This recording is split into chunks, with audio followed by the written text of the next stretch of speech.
So today I'm going to talk about how the province promotes the integration of rainwater management with green infrastructure. There's a whole sorts of approaches that can be used. And I'm going to talk about really what we're doing to date and what else we're doing that really motivates, or we're hoping motivates, local governments to address rainwater management, to change the way they're designing and developing land to protect stream health. The two key parts are education and financial incentives.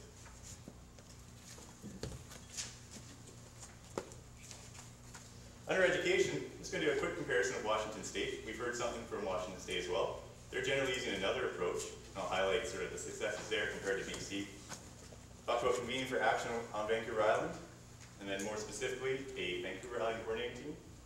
Moving on, talk about financial incentives and the whole range of funding opportunities that are out there. They're to help you build what we're talking about today, build, design, plan. It's right from A to Z. There's funding available for you. And really that funding is there to help share some of the financial risk, because we've heard some of these things are costly. We don't really know how much they're going to cost. And local governments can help share that funding, or senior governments can help share that risk funding with senior governments. With education, in BC, as mentioned, we're using education incentives. Washington State, they're doing some education. They have some successes. They have C streets that we heard about before. But there is a bit more of a prescriptive approach. And what that does, we feel, it really stifles innovation. By telling you exactly how far you have to come up, people are only coming up to that amount and really aren't going too much further. BC, we're setting the goal, and people are sort of leapfrogging to see how far they can get towards that goal. They're not just stopping at the numbers on the page saying, we've met that criteria. People are going well above and beyond. And things seem to be slowing down in Washington State, so they're looking to BC going, well, why are things still accelerating here? Well, in BC we have education, and even in Washington State, they recognize the value of that. And more than one person down in the States is saying, well, it'll take public education to instill culture change for us to have any hope that we can protect aquatic resources in the urban environment. Setting criteria might not do it. We need to have education everywhere for it. So convening for action is part of this education approach we're using. Convening for action is about using a water-centric approach across all of Vancouver Island for drinking water, wastewater, and rainwater. We heard earlier about the Showcasing Innovation series that happened in Cowichan Valley, happened in Nanaimo, and happened in the Comox Valley. And there were excellent stories being shared about what local governments, communities, people are doing to address all aspects of water management. It's really encouraging to see. It's building relationships, and I think it's the right approach because it's fostering a good, solid, almost competitive environment. Say, how far can you go? Within that convening for action on Vancouver Island, there's this Vancouver Island coordinating team that's more specifically focused at just looking at the rainwater component. It's not drinking water so much, it's not wastewater. It's getting up with local governments and talking to them about how they can advance rainwater integration with all their infrastructure, their green infrastructure. We go and we meet, we've met with Soup, City of Nanaimo, and all over, and there's consistent questions are coming up. We point them to the other local governments that have the same problem. And lots of the times we point them to the solution that they came up with to address that problem. Those solutions are getting out. And it's been really productive in terms of sort of raising the average level of awareness of what's going on out there. Some local governments think they might be the first. And then we have a conversation going, well, no, you're not the first. It's being done everywhere, and it really builds their confidence to do a little bit more than they might have been planning on doing. Now, we really are using the water balance model as one of the key tools for local governments to address rainwater management. If they don't know where they're starting, we point them this way, and they can start using the tool and seeing how it'll integrate into their own policies and that. The team has reps from Environment, Ag and Lands, Community Services, Department of Fisheries and Oceans, First Nations, local governments, and almost every time we meet, the membership goes up. More people, it's just becoming more of a network. Build is still fun. Stormwater planning. This is what came out in 2002. My ministry I worked for was part of it. It was largely a Ministry of Environment, DFO, and this was kind of a turning point. We didn't see a lot of applications. We didn't see a lot of local governments doing a whole ton until this guidebook came out. And then all of a sudden, acceleration, it just took off.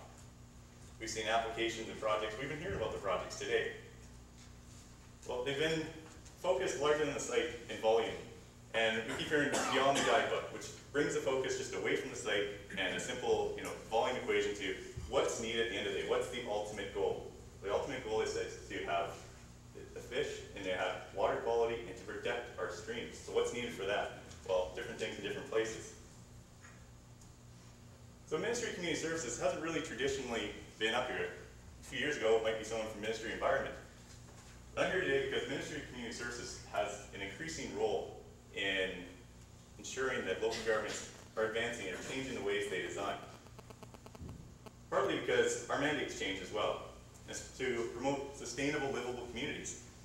And that's great. That gives me the opportunity to come out and present here today.